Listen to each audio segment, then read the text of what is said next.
என்னென்னவோ நடக்குது அப்படிங்கிற மாரி தான் வந்து மகாநதி சீரியல்ல இப்போ வந்து மேஜிக்கெல்லாம் வந்து எக்கச்சக்கமா பண்ணிட்டுருக்காங்க. ஸோ, அதுக்கு முன்னாடி வந்து பார்த்தீங்கன்னா, ஃபோன்ல 2 பேரும் காதலர்கள் 2 பேரும் பேசிட்டு இருக்காங்க.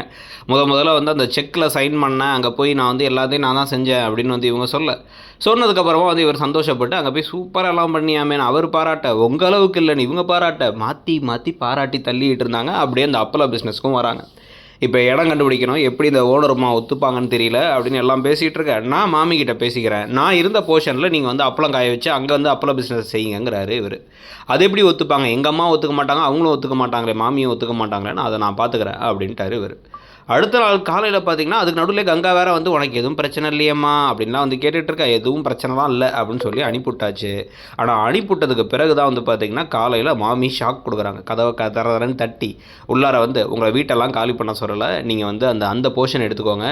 எனக்கு சில சமயங்களில் நான் உங்கள்கிட்ட ரொம்ப ரூடாக இருந்துட்டேனோன்னு தோணுது. நான் வந்து தப்பு செஞ்சால் அப்படி தான் உடனடியாக மன்னிப்பு கேட்டுருவேன். அதனால் நீங்கள் எல்லாம் பார்த்து அந்த இடத்த எடுத்துக்கோங்க. கோயிலில் எப்போ அந்த பையனை அரெஸ்ட் பண்ணாங்களோ அப்போவே வந்து அவனை வந்து காலி பண்ண சொல்லிட்டோம். அதனால் அந்த போர்ஷனை பற்றி கவலை இல்லை, அவன் வந்தாலும் நாங்கள் பார்த்துக்குறோம் அப்படின்னு வந்து சொல்லிவிட்டு உடனடியாக எடுத்துக்கோங்கிறாங்க. ப்ளஸ் உங்களுக்கு வேலைக்கு ஆள் வேணும்னா அதையும் நானே ஏற்பாடு பண்ணி தரேங்கிறாங்க. யாராலையும் நம்ப முடியல, வாட் இஸ் ஹேப்பனிங் ஹியர் அப்படிங்கிற மாதிரி முழிக்க. ஆனால் இப்போ காவேரிக்கு புரிஞ்சிருச்சு. ஸோ அதுக்கப்புறமா வெளில அவங்க காவேரியை கூப்பிட்டு எதுக்கு நீ அவன்கிட்டலாம் சொன்ன, பரவாயில்ல விட்டு நான் பார்த்துக்கிறேன் அப்படின்னு சொல்லிட்டு இனிமேல் நான் அவன்கிட்ட அப்படி நடந்துக்க மாட்டேன், மாமி அவன்கிட்ட நல்லா நடந்துப்பேன் அப்படிங்கிறாங்க.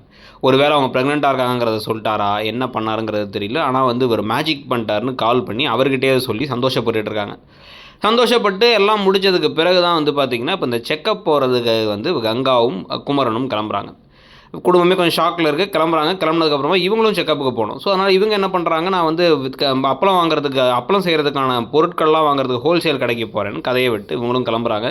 ஆனால் தனியாக போகிறமேன்னு வருத்தமாக இருக்குது. அங்கே போனதுக்கப்புறம் வந்து பார்த்திங்க அப்படின்னா, எல்லோரும் ஜோடி ஜோடியாக வந்திருக்காங்க. நம்ம மட்டும் தனியாக வந்திருக்கமேன்னு யோசிக்கும் பொழுது தான் விஜய் சர்ப்ரைஸாக வரப்போகிறாரு. போலீஸும் பின்னாடியே வரப்போகிறாங்கன்னு திருப்பங்கள்லாம் வரப்போகுது. இதெல்லாம் பற்றி நீங்கள் என்ன நினைக்கிறீங்க? அந்த கதை இப்போ எப்படி போகுதுங்கிறத சொல்லிவிட்டு அப்படியே இடம் பொருள் சேனலை மறக்காமல் சப்ஸ்கிரைப் பண்ணிவிட்டு அந்த பெல் ஐக்கானை கிளிக் பண்ணுங்கள். வேறு என்ன வீடியோ சீரியல் தவிர நாங்கள் போட்டால் உங்களுக்கு பிடிக்குங்கிறதையும் சொல்லுங்கள். தேங்க்யூ.